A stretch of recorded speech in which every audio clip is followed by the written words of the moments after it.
We will never know. We will never know how much some of these people are worth because the government has concluded on more than one occasion that it's none of our or their business based on current tax laws. They unabashedly beg for money and guilt people who are already not getting by to plunge themselves deeper into debt so that they can take private planes to the same ski lodge 143 fucking times. I can't even begin to imagine why the government funded this whole probe, because they had to know how it was going to end. The instant you insert religion into the equation with any of this, it eradicates so much responsibility that how on earth do you hold these people responsible when the laws of the land don't? And that's the truly scary part about this, the sheer amounts of money that are involved and the fact that we will probably never know what those real numbers are. Welcome to Unbound, A podcast for new atheists, and lifetime atheists, ex-evangelicals. truth seekers, and free thinkers. There is life after faith. And life here is good. It's time for a new perspective. And a better conversation. I'm Spider. And I'm Shell, and it's time to get unbound.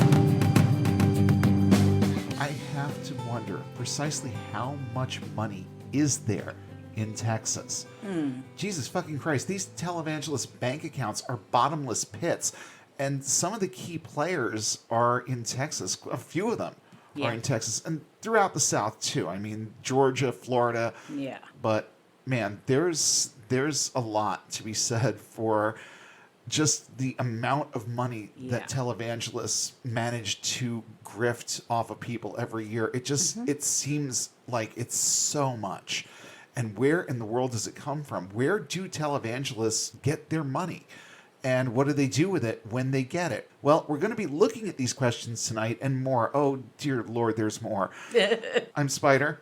And I'm Shell. And yeah, it amazes me how much money there seems to be to go around to these guys. And even though donations come in from all around the world, their churches are situated in ways that make me wonder how they manage to fill their arenas every Sunday. I mean, that's a lot of people. And not all of them have the kind of disposable income it would take to keep one of these guys in mansions and planes, let alone the actual numbers of these shysters who have all of that. Yeah. Well, there actually is an answer to that question, which we will get to later. But first, Shell is here to rock you like a hurricane rebuked by Cat Kerr. And that's a pretty powerful fucking hurricane. Yeah. And I'll give myself and anyone else who wants it a trigger warning for both false prophecy fuckery and more COVID bullshit tonight.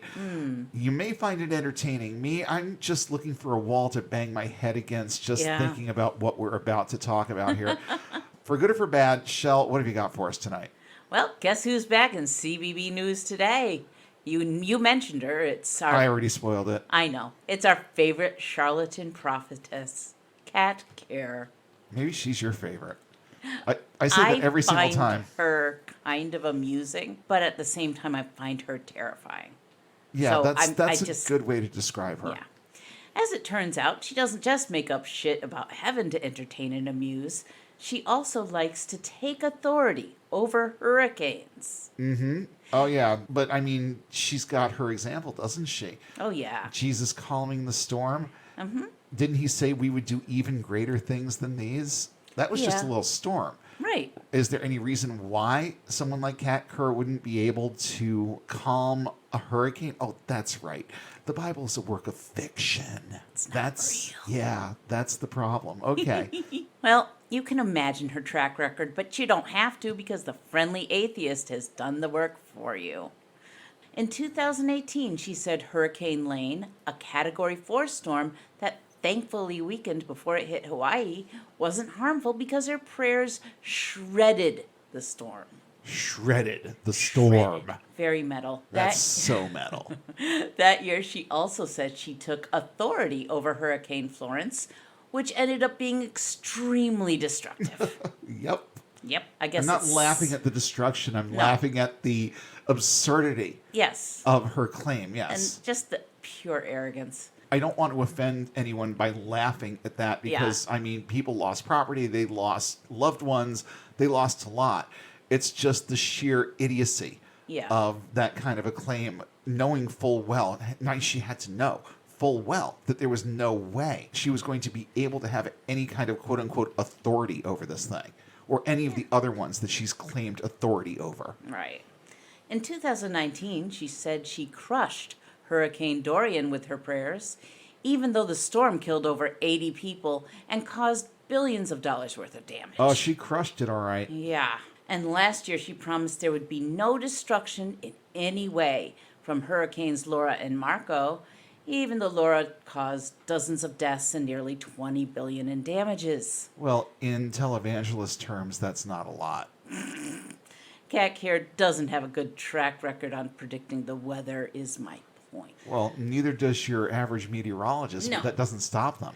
No, but they have science on their side. Cat Care just has her own very, very vivid imagination.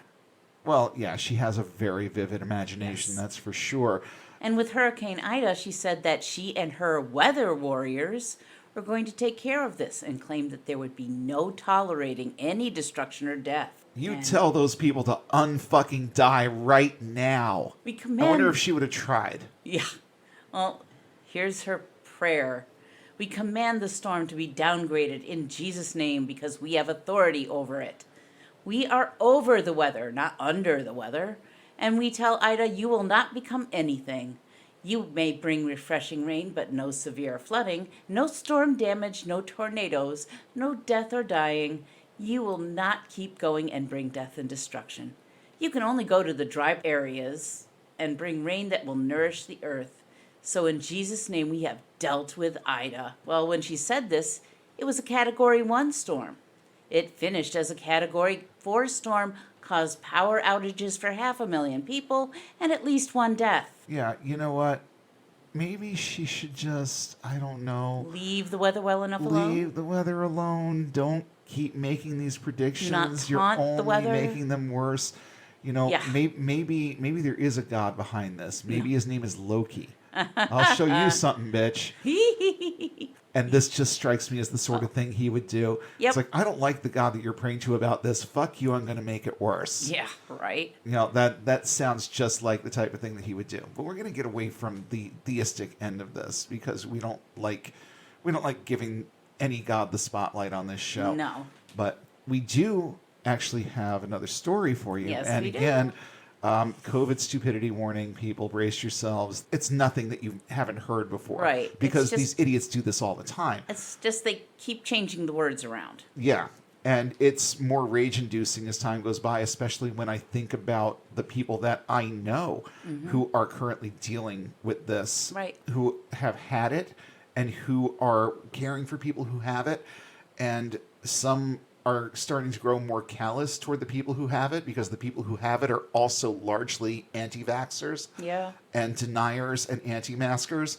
So, yeah, this particular thing is even more rage-inducing for me because of the way that it downplays the help that this guy got. Right. So let's talk about this a little bit.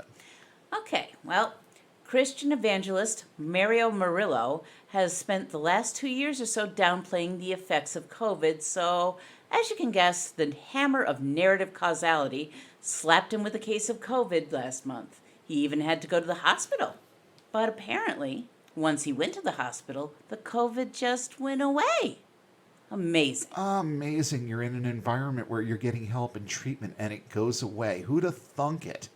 Well, he attributes it all to his prayers. Of course he does. They all Not the do. doctors, not the medicine, just prayers. Yes, thank you, Jesus. Was that the doctor's first name? And that's Oh, the we only way wish. that works. Yeah, right. And here is what he says about it. I was a sign and wonder myself. God, how fucking arrogant. I had How to go. fucking arrogant. Yeah, I know. I had to go to the hospital. And it was finally there that a raging fever and nausea and flaming agony like I've never known. They said, you have COVID. But here's what I did. Once in my hospital room, I started confessing the word of God over and over and over and over again. And I said, devil, you're a liar. And the doctors couldn't explain it. Thursday, I was in the hospital. Friday, I'm in the hospital. All symptoms left. Saturday morning, I'm released. Can I just interject something about this? Because I have recent experience Yeah. with someone who got this, okay? So a couple weeks ago, my bestie texts me from Louisiana. I'm in Massachusetts. She's in Louisiana. It's been this way for years and it sucks. But she texted me and told me just 3 words, and, it sent chills up my spine. She just said, I have COVID. Now, she's still relatively young. She's considerably younger than me. So her body is in a better place to deal with this than it would be for someone my age. So I was concerned, but not terribly scared. She was more scared, but I knew that she would recover. And she didn't have the luxury of staying in the hospital. She went to the ER. They swabbed her. It came back positive. They told her, here's what you do next. They sent her home with meds, told her to basically treat it like it's the flu and to contact them if she was having trouble breathing or anything else was going wrong. Yep. But she should expect to start getting better over the course of the next couple of days. Well, fast forward 3 or 4 days, and she's feeling herself again, because we know how to deal with this so much better now. Yeah. That sometimes it doesn't take 2 or 3 weeks to get over it. For some people, they get over it more quickly. They still have to quarantine because they're still contagious, but the effects of COVID are suppressed to the point where you start feeling normal again pretty quickly with a lot fewer side effects. So when this guy gives a timeline of 3 days, it's like, that doesn't make you special, dude, and it has nothing to do with your God, because my bestie, who doesn't believe in any God that I don't believe in, came home, took her meds, and immediately started getting better too. So that's not your God, dude. That's the fact that so many people have gone through this that we know way better how to deal with it now, especially in cases that are mild, where you can actually recover at home and you don't need to be in the hospital and you don't need to be on a ventilator or anything like that. You can recover from this just like you would recover from the flu. So in cases like that, like what she had, 3 days to feel better is about right. You're not cured of it yet. It's not out of you yet, but you're going to feel mostly normal. Yeah. Well, he went on to say that it was God speaking to him, saying, if the army of God will wake up and refuse to accept the curses of the enemy, they will see a great revival. What happened to me physically in my healing is a miracle sign of what we're going to see in the state of New York during an upcoming revival event. So all of that was just to plug his fucking crusade. Yeah. He's advertising us. Yep. So I'm confused. If only prayers cured your illness, why did you need to stay for 3 days, after which you said the symptoms are gone? Did they give you nothing for it? No care, no medicine, no therapy of any sort? He's lucky he was allowed to stay in the hospital and be attended to for those 3 days. Really? My bestie didn't get that. Yeah. Or maybe that's just the story he wants his congregation to know. After all, healing rakes in the dough. It's true. And like we talked about last week, we as evangelicals are conditioned to think of healing as something that is instantaneous. Right. So the whole 3 days thing, you want to know what I think the whole business of the 3 days thing was? I think it's just because it's a familiar concept to the evangelical mind. Right. And it really doesn't mean much beyond that. But let's think of a notorious political figure that came down with this last year too. Right. And the fact that he was only in the hospital for like 3 days and then went back to work because he got treatments that at the time were experimental. And I don't know what they did for him, but I can speculate that at least some of what they did for him, they did for my bestie, and they did for this guy. Yeah. So that's why these people got over it faster. They didn't have a life-threatening case of it. They would have been a year ago told to go home and tough it out for a couple of weeks.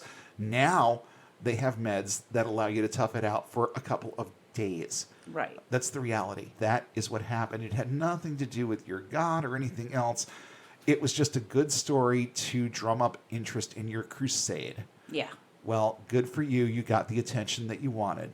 Now, I don't even know what else to say about this because it's just such a brazen pull at people's heartstrings to get them to come out to this event, because now they're going to want to know more. And I'm sure that he's going to tell the whole sordid tale of him getting this and God taking it away and all of that. And it's going to fill a lot of offering plates, isn't it? Yep, that's what they want. That is what they want. It's odd segueing from a statement like that into our weekly appeal for new patrons, but that's what I'm doing anyway, because that's what it's time for, and we're getting ready to get into our main topic. And before we do, I just want to let you know that our Patreon is in fact active at patreon.com/Unbound Podcast Network.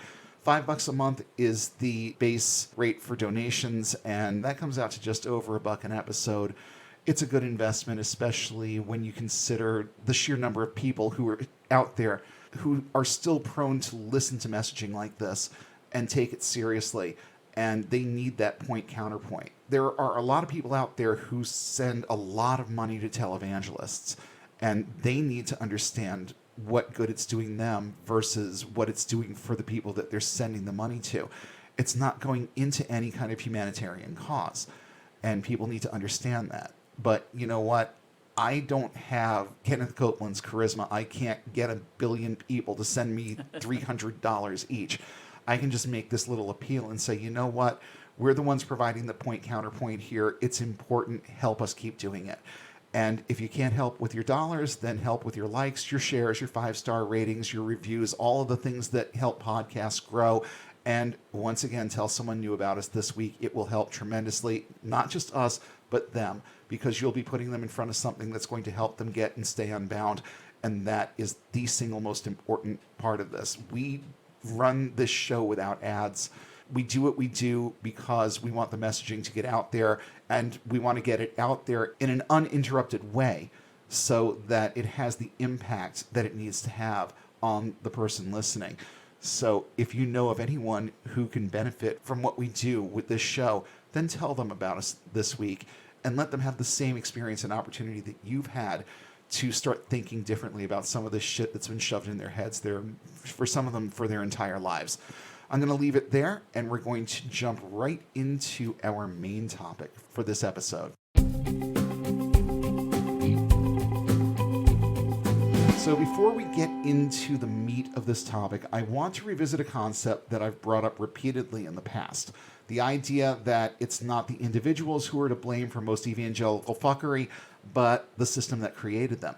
That's true for the average pew sitter, and I dare say it's true for the average pastor who devotes his life to serving others in this way. But let's be clear about one thing. Televangelists are not pastors, and they're not the average pew sitter. They are marketers who have done a stellar job of finding their niche, and they have the magnetism it takes to fleece people for literally billions of dollars with no central product to sell, no guarantee that anything they say is going to have any personal benefit for the believer, and they weaponize faith in a way that if this fictional God they reference was a real thing, they'd probably have lots of splaining to do when they arrive at the pearly gates. Televangelism and evangelical Christianity are not the same thing. It's just that one has figured out a way to harness the power of the other and ride it all the way to the bank. Televangelism is big business, and it hides under the cover of religion so that charlatans that practice it can make money hand over fist and never be effectively questioned about how they make it or what they're doing with it. Right. So how big is the televangelism industry? The simple answer to that is that no one really knows.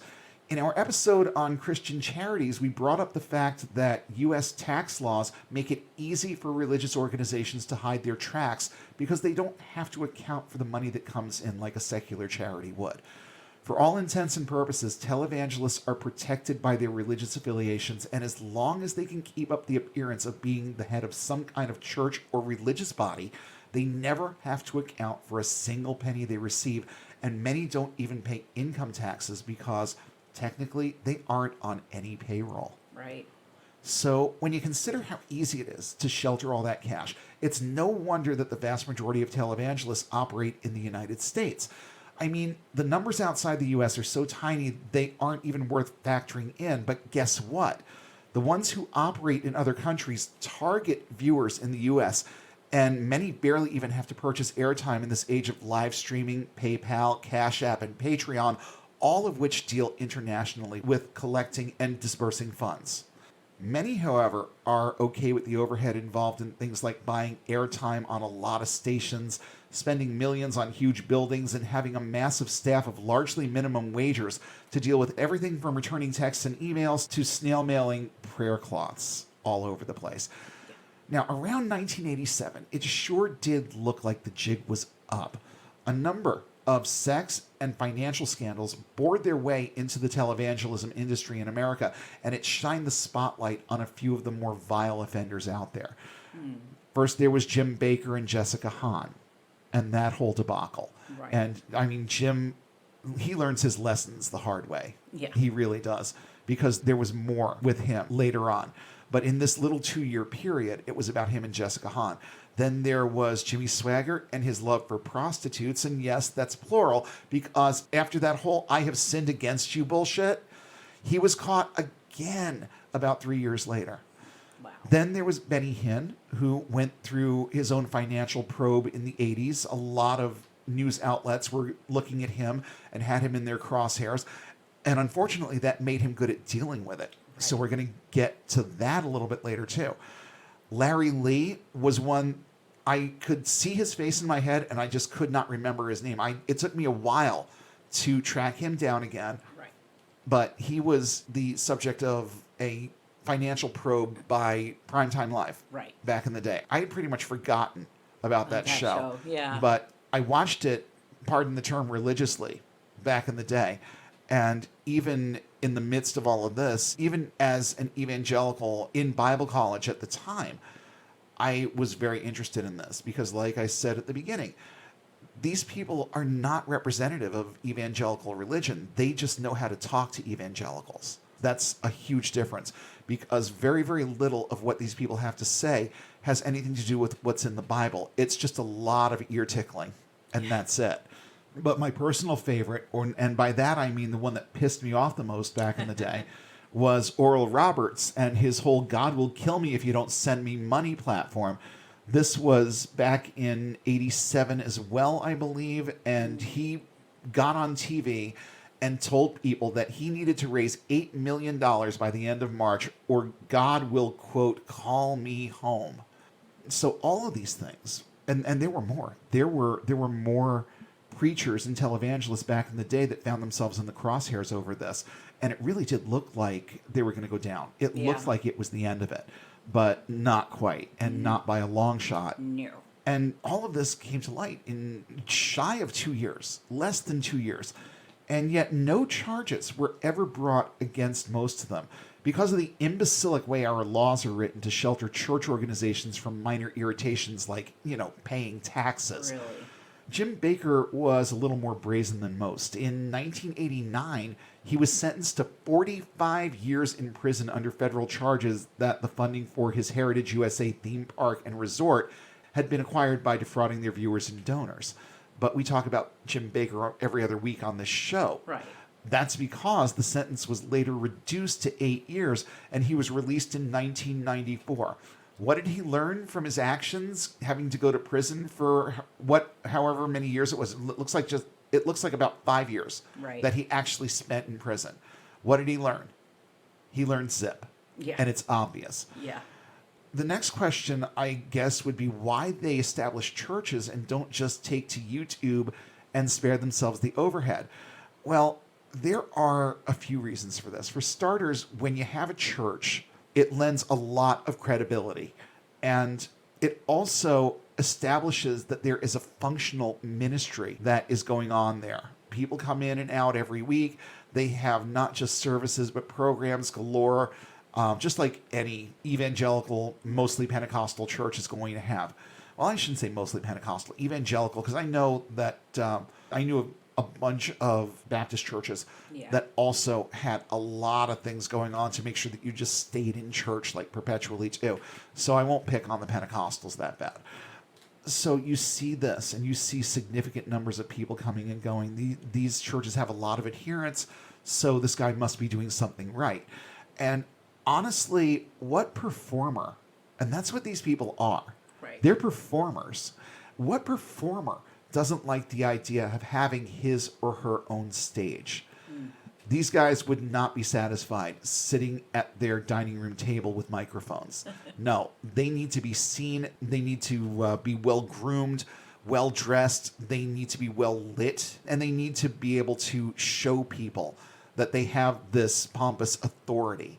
And having a real premises for that it's major, especially when, and I can attest to this because I've been the entertainer myself too. I've been the worship leader. I've been the entertainer playing the open mics. I can tell you that it feels good to have people in the same space as you who admire you, who are cheering you on, who are applauding for what you do, who are raising your own energy and stroking your ego. Right. There's power behind that, and these people eat it up. But not only do they eat it up, they know how to project it right back to their audience and get these people to do what they want them to do. And they're very, very good. They're really, really good at their craft. There's no doubt about that. It's a backhanded compliment at best, but they really are. Now, in real money terms, televangelism is a bottomless pit. And it's one of the most magnificent grifts there is, because at the end of the day, they have merch. They all have merch. Yeah. But the merch is secondary.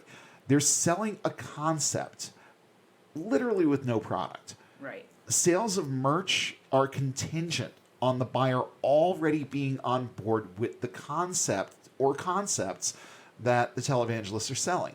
And what are those concepts? Well, we're talking about things like eternal salvation. We're talking about name it and claim it ideology. That's prosperity gospel. Right. We're talking about faith giving, getting people used to getting in their wallets as soon as they walk into church. Self-help and more secular themes are starting to become a popular part of this too, where it's not just name it and claim it.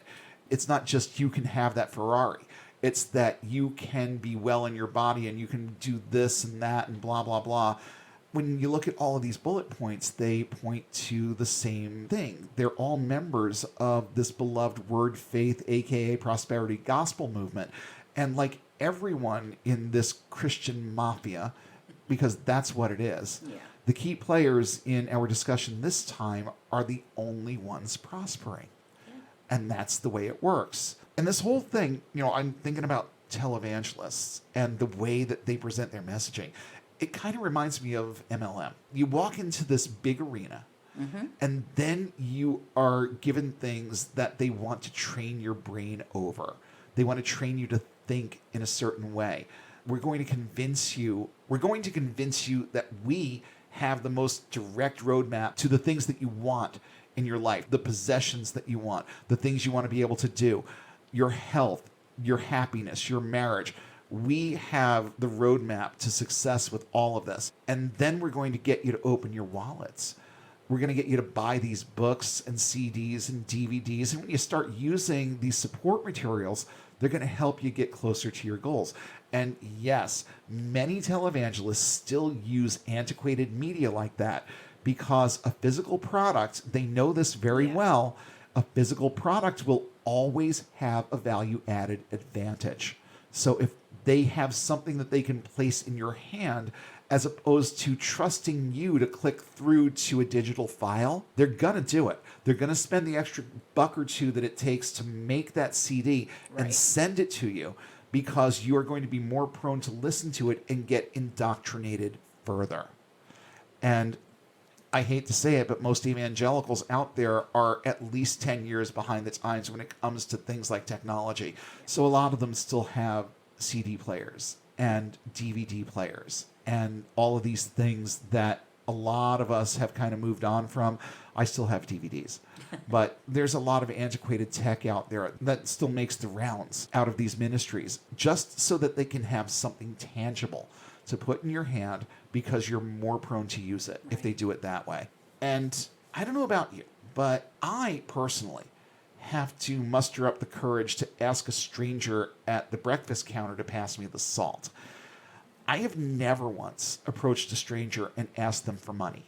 Never once. It would be too uncomfortable. And, The whole business of us asking for money on this show notwithstanding, this is standard practice. If you have a podcast that you want to keep going, then you need support to keep it going. Right. And that's just that. These people, on the other hand, let me tell you something about televangelists. Shame is not an emotion that they seem to feel, and they seem hopelessly devoid of conscience to boot. Let's look at what some of them have managed to accomplish by doing little more than putting on a good show and making aggressive calls to action to give, with or without the promise of any tangible reward. So let's talk about Kenneth Copeland for a minute. This motherfucker has his own fucking airport. I mean, he needs one. He has 2 private jets. One of them is a $20 million Citation 10, and he also has a Gulfstream 5 that he refuses to reveal what he paid for. Of course, the Gulfstream is in fact a hand-me-down. It was owned previously by Tyler Perry. Apparently, Steamboat Springs, Colorado is a vast mission field because lots of ministry work has to be done there. Kenneth Copeland has flown there from Fort Worth, again, we're talking about Texas, a documented 143 times since the year 2000. So what's there? What's really in Steamboat Springs? Well, what's there is Kenneth Copeland's favorite ski resort. I wonder just how much ministry work is being done while he's there. I wonder precisely what kind of missions work he's doing there, who he's reaching with the gospel when he flies there. Jesus Christ, 143 times, 143 trips to this resort. Right. And I'm guessing it's not cheap. Mm-hmm. At one point, he was asked why he needed these planes. And I'm going to get into this a little bit more in a couple of minutes, too. But one of the reasons that he gave, and there he gives a couple of them, he's got a standard response that kind of parrots itself in a couple of these idiots' ministries, okay? But one thing that he said at some point about not using commercial jets to get from place to place because they would cost a lot less. It would be a much better use of quote-unquote God's money, wouldn't it?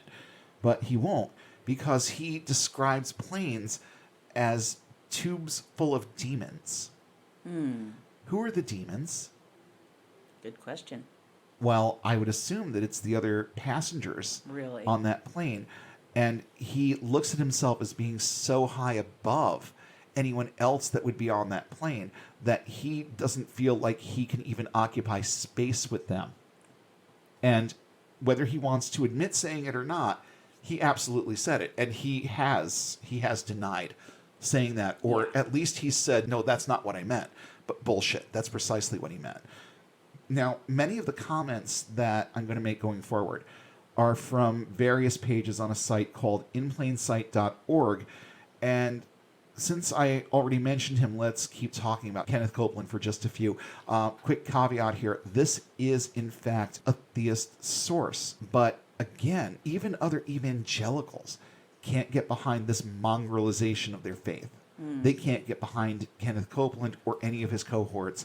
And this is, and I found this this particular article to be very informative and very honest. He interjects, just to be clear, the author does interject some very theistic views in the course of going through all of this, but what he has to say about these people and his opinions of them, I believe, are very spot on. So according to BeliefNet.com, Kenneth Copeland is the wealthiest pastor in America. His net worth at the time of the writing of this article, around 2018, was $760 million. So that was a couple of years ago now. That number might actually be higher, or at least holding steady. Right. I mean, a lot of these quote-unquote ministries are on the decline, but Kenneth Copeland is the master of this. He really is the grandfather of successful modern televangelism. And again, it's a backhanded compliment at best, but it's true. His ministry operates out of a 1,500-acre campus near Fort Worth, Texas. This is the site of the private airstrip and hangar that I mentioned before. Now, in 2007, Republican Senator Chuck Grassley, I found that very interesting, opened an investigation targeting 6 megachurch/televangelist ministries, but very little came of it because, well, tax laws and other laws governing finance don't pinpoint any of these people's MO as being in any way, shape, or form illegal.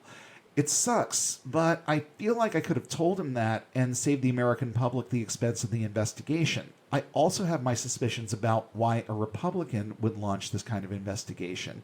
And it comes back to the concept of money talks and bullshit walks.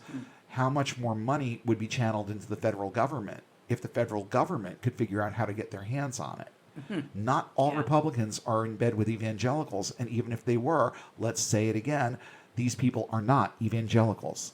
They're grifters and quote-unquote business people who have found their niche. So that could be the answer right there.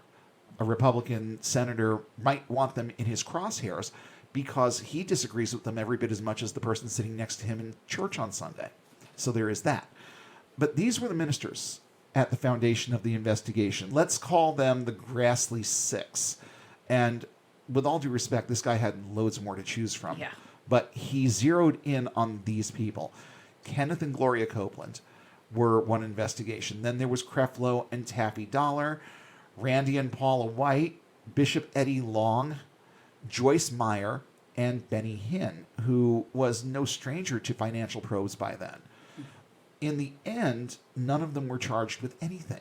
The Senate Finance Committee put it this way, quote, "The lack of governmental, independent, or denominational oversight is troubling when considering that churches can reach the size of large taxable corporations, control numerous taxable and non-taxable subsidiaries, and bestow Wall Street-sized benefits on their ministers." And like I said so many episodes back, if you think this is wrong, tell your state representatives to start taking steps to change it and vote for candidates who are more likely to at least try. At the moment, those are our options. And it doesn't look like this particular issue is going anywhere. Right. We have what is called a representative government. More of us need to make sure that we're being represented. Yeah. And more of us need to make sure that the people that we elect understand that they represent us and get them to do something about this. Because there's no constitutional reason why these people should be able to get away with this. And that message needs to be sent. And it needs to be sent loud. Yeah. And it needs to be sent clear. But I'll have a little bit more to say about that in a few minutes too, so I'm going to leave it right there. Of the 6 ministries probed, only 2 chose to cooperate with the investigation. That was Joyce Meyer's ministry and Benny Hinn's. Benny Hinn already had his entire answer to everything because he'd been through this before. He knew precisely how to answer the questions. He knew precisely how to deflect.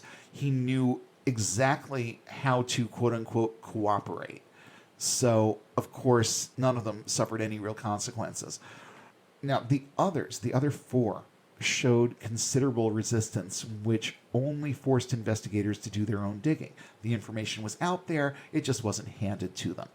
We won't go into every story here tonight, but I do want to cast a light on 2 of them, and another protege who learned his grift from the best of them.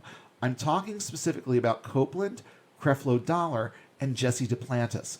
Let's start with him, since he's the odd man out on the list. Like a lot of televangelists, Jesse Duplantis' lifestyle is off the charts. He brags about having chandeliers that cost more than most people's homes. And he's one of more than a handful who have very, very expensive private jets. The one Duplantis owns cost him $54 million. You don't just drop that kind of coin on a plane if you don't have plenty sitting there to live off of. Really? You know, and that's the truly scary part about this. The sheer amounts of money that are involved and the fact that we will probably never know what those real numbers are. And in response to any detractors that might have had the nerve to say, you know, maybe you don't quite need this, his answer was very simple. My congregation is the world. I need the plane. That was his entire response to it. And also, of course, the extra added bonus of God said, I'm going to have this plane. So, yeah, I mean, you can say God said anything. And, you know, your hapless followers are going to believe it, and they're going to open their wallets. That's the whole point.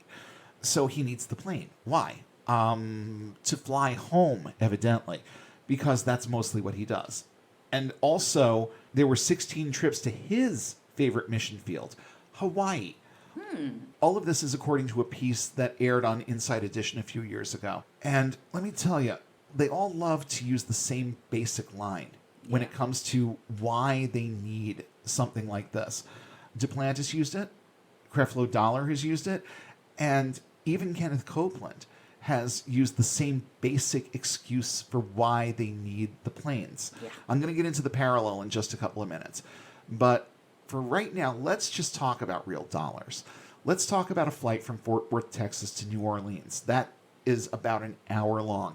The total cost for that one for Jesse Duplantis was about $14,000, is about $14,000. A commercial one-way flight on the same day, probably around $200, maybe a little bit less. Which of these things seems like a better use of God's money to you? $14,000 for your own personal comfort, or an hour with the demons? Yeah. I mean, I'm sorry. For me, the answer would be clear. But then again, I was taught to think a lot better about this kind of stuff. I think I mentioned on the show at least once before how I had suggested taking out a billboard that was close to our church, and our pastor didn't want to do it because it would have been $2,500 for the month. And he said, quote, "I just think that there are better ways that we can spend God's money." Yeah. Well, guess what? There are better ways to spend God's money than flying to Hawaii for 14 grand on your private jet. Yeah. There are much, much better ways of spending this money that you claim these people are giving in faith and are by proxy giving to their God. Okay? There are much, much better things you could be doing with it. But you're not, and you're not going to, obviously. So when asked by a reporter, this one, I mean, I'm watching the video of this, and it's rage-inducing. Because you got to wonder how it would have been different if it was a male reporter.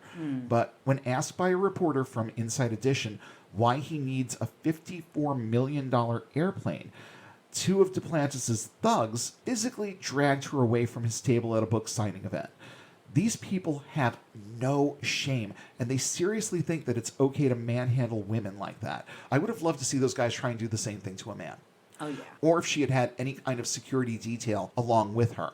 If it wasn't just her with a microphone, I would love to see how that would have panned out. But because she was just a little woman, it was okay for them to put their hands on her and drag her away. This is what these people think of everyone.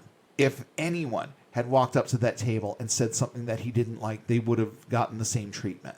And it's a clear message to me what they think about people in general. The fact that they would do something like that to a news reporter on camera. This is what they show the public. This is what they don't care if the public sees, okay? This is how they behave when they know people are looking.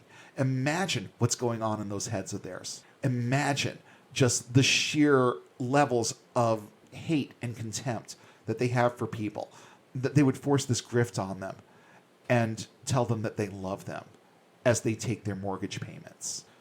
And we will get around to talking about some of the other subjects of that investigation in a few, but, you know, there's a tie-in between Duplantis and Kenneth Copeland. Let me tell you, fucking Kenneth Copeland, man, in 2016, this is a quote from the same article. In 2016, Copeland and fellow televangelist Jesse Duplantis defended their use of private planes on Copeland's TV show Believer's Voice of Victory, saying that flying on commercial airlines was getting in, quote, a long tube with a bunch of demons.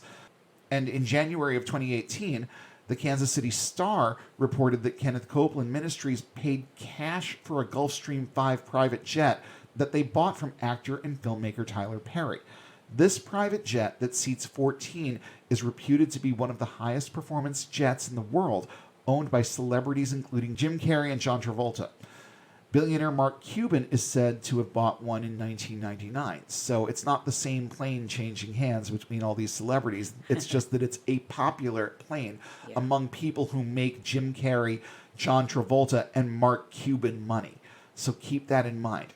Remember, we have no fucking way of knowing how much money is going through these organizations, but it is a lot. Yes. If they can afford to purchase these things, be able to keep the staff to maintain them, be able to keep the crew to fly them, there's a lot of money coming into these organizations. And the guys that are buying these planes are all learning their craft from one source, and that is Kenneth Copeland. And boy, oh boy, is he a good fucking teacher when it comes to that. Just another quick snippet from the article. According to one church member, this is the plane the Lord, quote, set aside for the ministry. Although the price was not disclosed, at the time of writing, no Gulfstream 5 is priced at close to $5.9 million on AV Buyer, which I assume is a figure that came out in one of these investigations. Kenneth Copeland did get the plane for a good deal, and he actually did say that. So who knows whether or not he got it at like 90% off? Maybe Tyler Perry really just needed to unload it. Who knows? But that's not even close to the value of one of these planes. So who the hell knows how he got it, or if he even got it at that price. He even said that he got it at such a low price that he, quote, couldn't help but buy it. You know what? I think a majority of your donors could have held themselves back. And I think some of them sent you their mortgage payments so that you would have the luxury of making such a tough decision. Another one who made news by making the tough decision to panhandle to his congregation to buy him a plane was a lovely specimen of humanity called Creflo Dollar. I did some digging, and this is his birth name. The grifter's life was calling him from birth. He considers Kenneth Copeland one of his key mentors and friends, so basically he learned this shit from the best. He learned how to get deep into people's pockets, even to the point of convincing people to, you guessed it, buy him an airplane. In 2015, more than once. In 2015, though, he successfully convinced his followers to donate funds in excess of $65 million to purchase a Gulfstream G650 twin-engine jet. And he also framed it as a necessity. Quote, a long-range, high-speed intercontinental jet aircraft is a tool that is necessary in order to fulfill the mission of this ministry.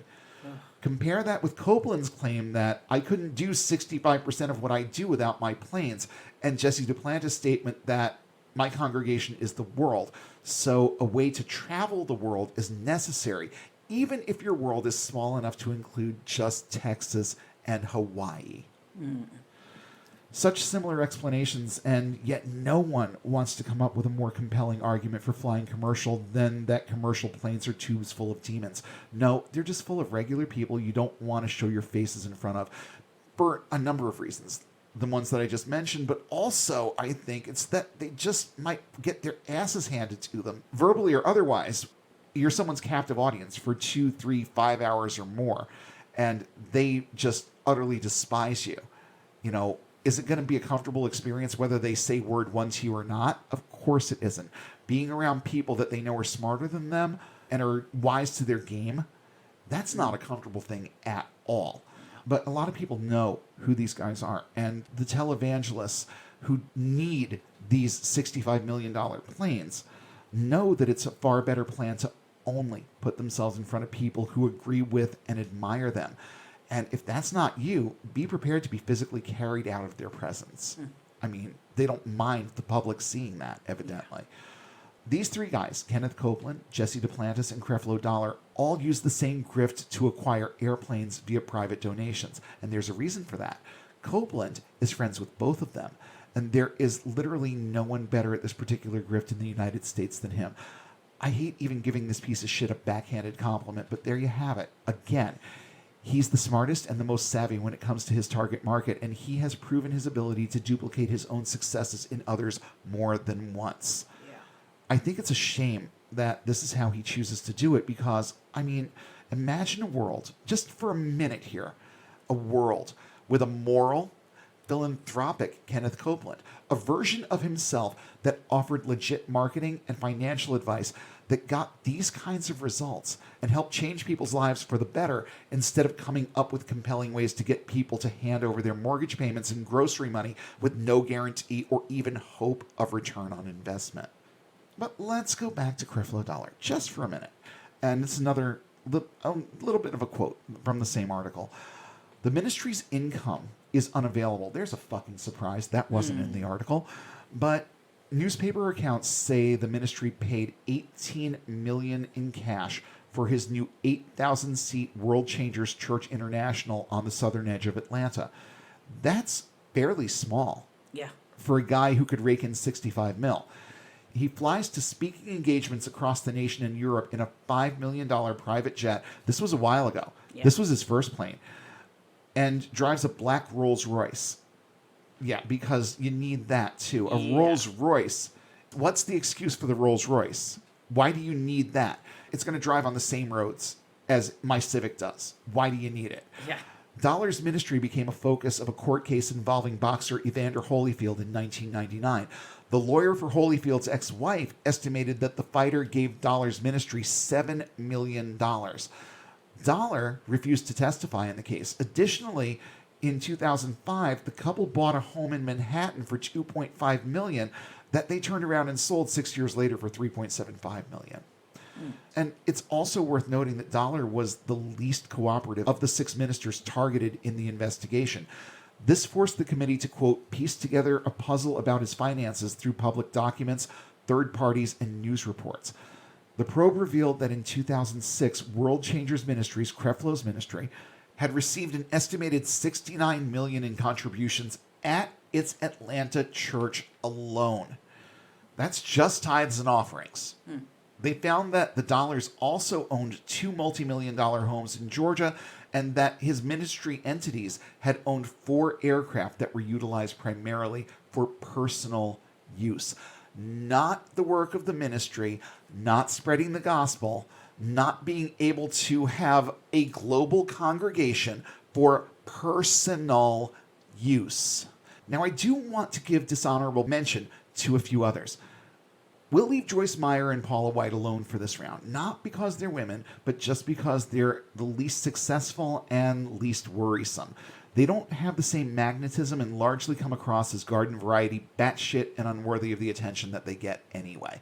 They make some money, but they certainly don't make Kenneth Copeland money, not by a long shot. That, and we've got Paula White's Angels from Africa. That, and we've given Paula White's Angels from Africa enough airtime already, I think. Honorable mention to her South American angel peeps, too. But let's talk about Benny Hinn for just a sec. Benny Hinn has gone so many rounds with investigators. I'll leave it to Google to provide the fine details. But he's one of the more diabolical in this group. And remember how I referenced the Christian Mafia a few minutes ago? Well, is it a little bit of an exaggeration? I don't know when I hear shit like this. Here's just a sample of some of Hinn's remarks over the years. Quote, "Sometimes I wish God would give me a Holy Ghost machine gun. I'd blow your head off." And my personal favorite, "If you attack me, your children will pay for it." Both of which sound like something that an evangelical Tony Soprano would say when he's pissed off. Very loving, very Christ-like, very pastoral. Tufik Benedictus Hinn, that's his real name. Wow. Tufik. Sounds a lot like two-faced, if you ask me. Now, that takes care of the people that were part of this investigation. Again, I'm not going to go into every detail of all of their stories and what was found out because it's a very anticlimactic ending to this.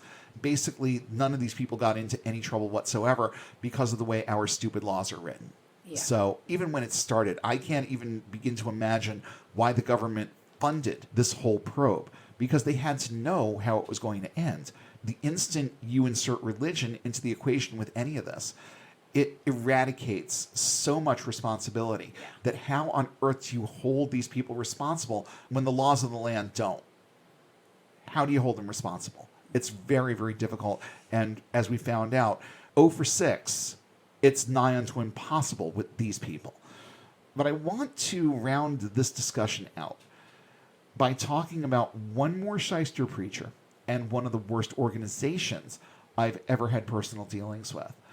First, let's talk a bit about another glowing example of the putrescence of televangelism, and I'm talking about a dude named Robert Tilton.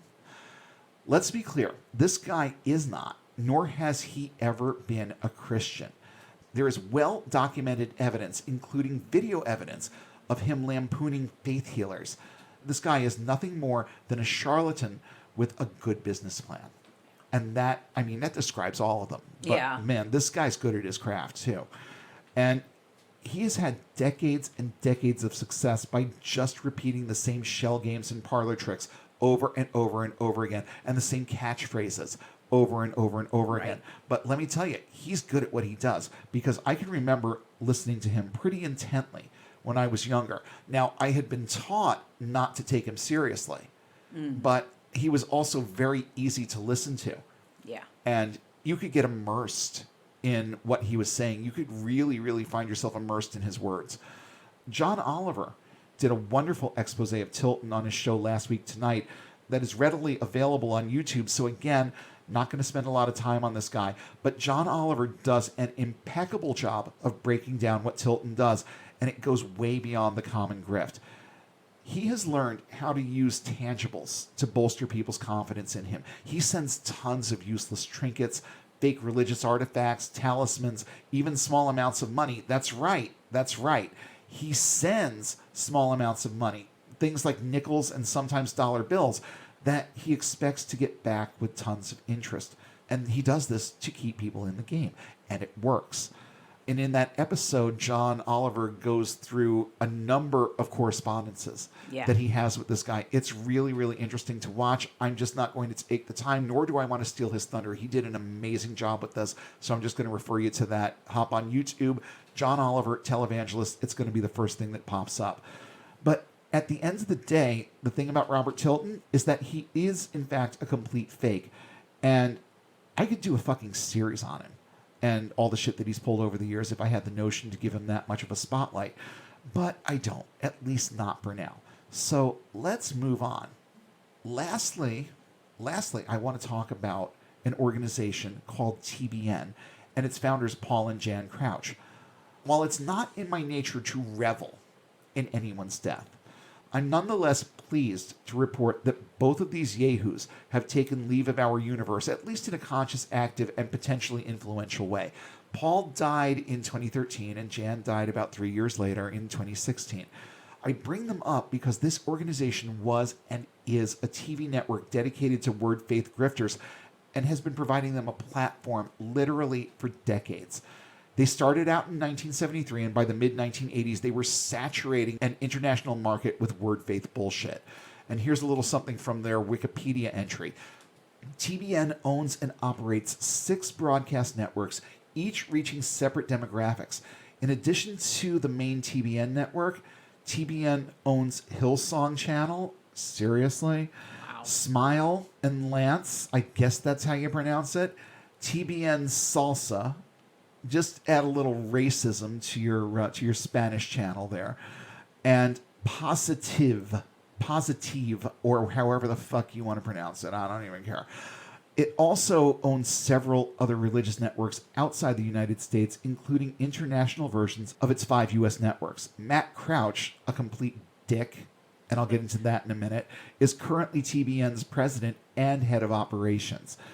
Now, they did downsize a little bit in 2017 when they sold their largest broadcasting facility. And then it was their flagship that they sold, Trinity Christian City in Costa Mesa, California. But they are still out there, and they are still wreaking havoc in a way that I'm sure is keeping Paul Crouch's rotting dead corpse chuckling with delight from 6 feet under. Unless he was cremated. I don't know, and I don't care. It's a caustic visual, and I like it. But I want to tell you, I'm racking my brain here trying to figure out if I've told this story during this show before. I think so, but I'm going to give the Reader's Digest version, and you know what my Reader's Digest versions turn into, but I'm going to try and keep this brief and just give you an idea of what it's like on the inside of a TBN studio, or at least what it was like the night that I was there. So back in the late-ish 80s, this had to be 88 or 89, because I'm pretty sure you had to be 16 to take these jobs, okay? We had our own TBN affiliate literally just a couple miles from home. And the pastor of our church used to do local shows because TBN stations have local content also. Right. So I forget who was coming in. I want to say that it was Benny Hinn, but I don't remember. It was one of the bigwigs that was coming in for, you know who? It was Nikki Cruz. Oh, no. That's who it was. Nikki Cruz was in town. And of course, they expected him to be a big draw for the studio audience. So they had extra staff on for a couple of nights. So they offered these jobs to the kids in our youth group because, our senior pastor was pretty much in bed with these people. So they came to us and they asked if our church had anyone who wanted to make a little bit of money for 2 or 3 nights or whatever it was. And we were encouraged to donate our time. They wanted us to do it for free. I initially agreed to do it for free, but after what happened the second night that I was there, I went ahead and filled out that W-4 and said, fucking pay me. And here's what happened. I was asked to stand outside and hold people at the door because they didn't want people coming into the studio until, a certain time before. They had things they needed to do to prep and all of that. And we were just asked to hold people outside. It was a nice night. It wasn't like the dead of winter or anything like that. It wasn't raining. People were comfortable. Okay. So they were waiting outside and I'm standing there at the door and who comes up behind me but Paul fucking Crouch. Okay. And he was livid. And he puts on his good grifter voice and says, who told you people you had to stand out here like this? Come on in. You're welcome here. Blah, blah, blah, blah, blah. Just laying it on as thick as possible. And then he had the audacity to literally, physically pull me aside and ask me who I thought I was holding those people out there. I said, I was told to hold them by your stage director. Maybe you should take your hands off me and go talk to him. And there were a few other words that were exchanged, but that was all, I mean, my little 16-year-old self and this guy with his hand firmly around my arm. I was terrified. I was absolutely terrified at that moment in time. And when we got inside, and the show started, because if it had been today, I would have been in my car driving away. Yeah. But at that point, it's like the show must go on. So I was in the studio, and during the taping, now let's keep in mind, just mention Matt Crouch, okay? Matt Crouch was the producer for the show that they were doing with Nikki Cruz. And at one point, there was a baby in the audience, in the bleachers, that started crying. I kid you not. You could hear this guy's voice over the headphones on the stagehands 6 and 10 feet away. I have no idea how it didn't go out over the air, but he's literally screaming in these people's ears, get it out, get it the fuck out right now. And I'm like, how is that not going over the air? How are people not hearing this and not being appalled? Because I'm 10 feet away and I can hear it. And there were people that were way closer. So, yeah, you better believe he was that angry and that he was swearing at the people that worked for him. Yeah. So it was a real, the apple doesn't fall far from the tree kind of scenario for me, because I had just dealt with his father and now I'm seeing how he treats people. And it just goes right back to the whole tube full of demons thing. As far as I'm concerned, it goes right back to that, because this is how they looked at someone else's kid. They demanded. It was demanded by the stagehand, and he was kind of terrified himself. It was demanded by that stagehand that this woman hand over her child so that the child could be taken out of the studio because the child was causing a disturbance. And then the mother was escorted out to attend to the kid. But it was more of a priority to get the kid out than it was to just let the mother carry her own baby out. They demanded that she hand over the baby. And this idiot did. I personally would have told him to go fuck himself. Yeah. Even at that point in my life, I would have told that guy to go fuck himself. Yeah. You're not taking my kid. But I guess she was a little scared too, because he was very aggressive. She handed over the baby. They walked out. And I mean, I remember nothing after that. I remember literally nothing of that experience after that, except going to my youth pastor and saying, no, after that, they're paying me. It is the least that they can do. And, it wasn't a lot of money, but at least I had something to show for what I went through. And this is the type of person that this guy was. So, Paul Crouch, consider that my fuck eulogy to you. So that is my TBN story. That is as close to any of these people that I ever got, aside from the occasional crusade that came through Faith Assembly or something like that. I met a couple of these guys. I met Dave Reaver once. I met Dwight Thompson and a couple of the others that were big at the time. Eastman Curtis was another one. He was more on the youth end of things, but he had his own show on TBN, and he came around a couple of times. He was actually the speaker at the retreat where I spoke in tongues the first time. That was him. So I'd had exposure to some of these guys. But that night and the impact that it had on me, oh my God, and to this day, I think about that. And part of me, I mean, my heart starts to race a little bit. And the anger and the fear come back a little. Yeah. And just remembering just the feeling of that guy's hand on my arm. And, you know, this is the way that one guy, and with all due respect, one of the smaller players in terms of televangelism, he had a huge network, but, you know, I don't think that he was making Kenneth Copeland money. Not even with TBN, not even with that. I don't think that he was making that kind of money. This was just one guy in that world dealing with one 16-year-old kid. What the fuck else do you think was going on at that time? And what do you think is going on now? And how are people being abused now? How are these people's staffs being abused every single day just so that they can put one more dollar in these assholes' pockets? Yeah. It's something to think about. And I personally don't like thinking about it that much because of the memories that it turns up. We talked about religious trauma. Well, you know what? I'm sitting here and shaking thinking about this. I was 16. I'm going to be 50 in a couple of months. Okay. Yeah. And I'm shaking thinking about this and how it made me feel and how angry it made me and how impossible it was for me to explore that anger then. And then I had the audacity to wonder why I had anger management issues going into my adulthood. It was because of things like this and other traumatic events that happened as part of that religion. One of the worst things that has ever happened to me, period. And I've gone through some shit. I've been through some shit. This one ranks high. I'm not going to call it number one, but it certainly is one of the first things that I think of when I think of bad stuff that's happened to me. Because not only was it a terrifying experience, but it was one of the first examples I got of what these people were really like. Yeah. And it was very disheartening because I was working toward becoming one of them. And it reached a point where I just didn't want that to be me. And I didn't know what the fuck to do about it. But that's a conversation for another time. And just a last little bit about TBN here.